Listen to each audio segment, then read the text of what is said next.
Hello, my name is Kanan Tandi and I have brought to you this workshop on dating and body language. It's called as Connect, Decode and Conquer.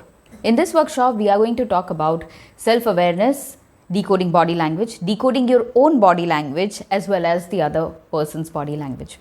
Now, why do we need such workshop?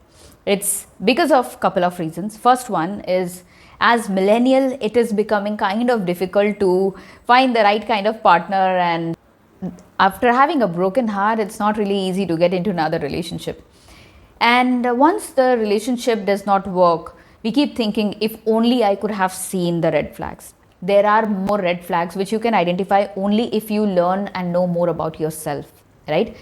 So in this workshop, we are going to have an interactive session. We are going to cover the importance of self-awareness, how to move in order to have the self-awareness.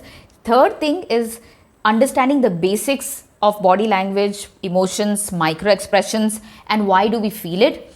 And fourth one is the basic decoding. It will be enough for you to navigate through the dating and relationship perspective. It will give you enough idea to at least stay away from trouble. And all the details will be given in the description.